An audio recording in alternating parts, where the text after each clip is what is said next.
2024 లేదా 25లో డిగ్రీ లేదా బీటెక్ చదివారా? సాఫ్ట్‌వేర్ జాబ్ కోసం ఎదురు చూస్తున్నారా? అయితే కోడ్‌జ్ఞాన్ 100 డేస్ కోర్సులో చేరండి. జాబ్ సాధించండి.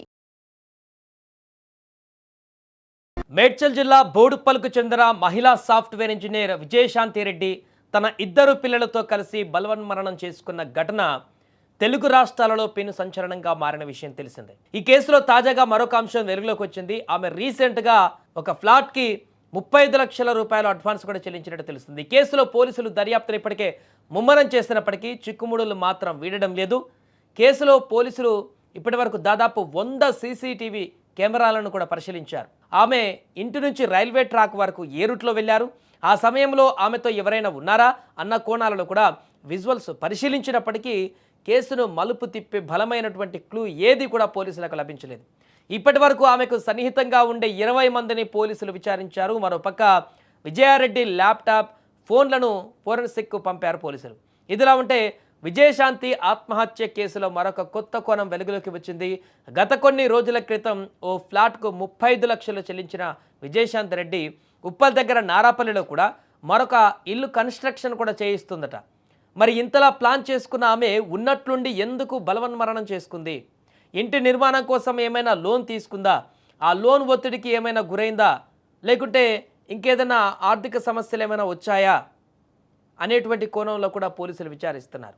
అంటే ఒకవేళ ఆర్థిక సమస్యలు, అట్లాంటి తాత్కాలిక ఆర్థిక సమస్యలు వచ్చినా కూడా దాన్ని సార్ట్అవుట్ చేసుకునేటువంటి పరిస్థితి తనకుంది. ఆర్థికమైనటువంటి బలం ఉంది. భర్త సంపాదిస్తున్నాడు, తను సంపాదిస్తుంది, కొంతమేరకు ప్రాపర్టీస్ కూడా ఉన్నట్టుగా తెలుస్తుంది. కానీ ఈ కారణంతో ఈ యొక్క నిర్ణయం తీసుకునేటువంటి పరిస్థితి లేనట్టుగా కూడా ఇంకొక ఆలోచన కనిపిస్తుంది. ఈ నేపథ్యంలోనే ఈ కేసు వారం రోజులు గడుస్తున్నా కూడా ఇంకా ఎలాంటి క్లూస్ దొరక్కపోవడం, ఎలాంటి ఆధారాలు దొరక్కపోవడం, ఎలాంటి ఏ రకమైనటువంటి ఎవిడెన్స్ కూడా దొరకపోవడంతో అందరూ కూడా అసలు ఎందుకు బలవన్మరణం చేసుకుంది విజయశాంతి రెడ్డి అనేది అంతు చిక్కని ప్రశ్నగా మారుతుంది. ఇద్దరు పిల్లలను కూడా ఈ యొక్క బలవన్మరణాలలో పాలు పంచుకునేటువంటి విధంగా ఎందుకు తను ప్రోత్సహించింది అనేది కూడా అంతు చిక్కని ప్రశ్నగా మారింది. అందుకే దీన్ని చాలా క్షుణ్ణంగా పరిశీలిస్తున్నారు, వేగంగా దర్యాప్తు చేస్తున్నారు, అన్ని కోణాలలో కూడా చూస్తున్నారు. ఫోన్లు, ల్యాప్టాప్లు ఫోరెన్సిక్ పంపించారు. ఫోన్లో కూడా పెద్దగా ఏం ఆధారాలు దొరకనట్టుగా వినపడుతుంది.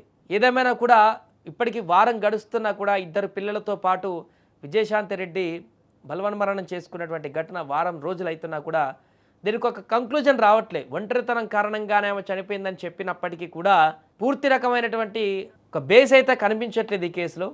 నిజంగానే ఆమె ఒంటరితనంతోనే ఈ రకమైనటువంటి నిర్ణయం తీసుకుందేమో, అదే నమ్మాల్సిన పరిస్థితి ఏర్పడుతుందేమో అనేటి కాడికి ఈ యొక్క దర్యాప్తులో వస్తున్నటువంటి క్లూస్ ఏం దొరకపోవడంతో అంచనాకు వచ్చేటువంటి పరిస్థితి ఏర్పడింది.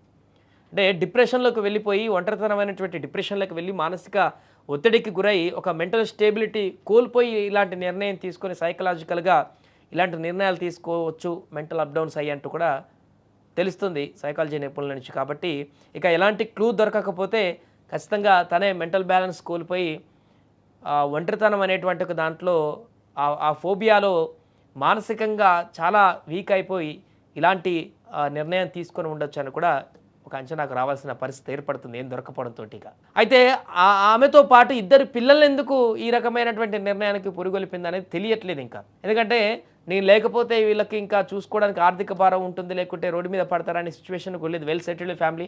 తను లేకపోయినా తన తండ్రి పిల్లల్ని చూసుకునేటువంటి ఆప్షన్ ఉంది. ఇంట్లో ఆర్థికంగా బలంగానే ఉన్నారు కాబట్టి ఎవరైనా వారి బాగోగులు చూసుకోవడానికి, చిన్నపిల్లలు కూడా కాదు చదువుకుంటున్నారు కాబట్టి హాస్టల్లో ఉండి మూవ్ అయ్యి ఆ తర్వాత కొంత గ్రాడ్యుయేషన్ అయిపోయిన తర్వాత ఎవరి జాబ్లో వాళ్ళు చేసుకొని హ్యాపీగా ఉండేటువంటి పరిస్థితి కూడా ఉండేది. కానీ వారిని కూడా తనతో పాటు తీసుకువెళ్లాల్సినటువంటి పరిస్థితి ఎందుకు వచ్చింది విజయారెడ్డికి అనేది కూడా ఇంకొక పెద్ద ప్రశ్నగా మారింది. దీంతో పాటు ఒంటరితనం, లోన్లీనెస్ కారణంగా మానసిక హింసకు గురై ఈ రకమైనటువంటి నిర్ణయం తీసుకుంటే ఇద్దరు పిల్లల్ని కూడా ఎందుకు ఆ రకమైనటువంటి నిర్ణయానికే మళ్లించింది అనేదే ఇంకా పెద్ద ప్రశ్నగా మారింది. చూడాలి మరి రాబోయే రోజుల్లో దీనికి సంబంధించి ఏమైనా క్లారిటీ లభిస్తుందా అనేది చూద్దాం.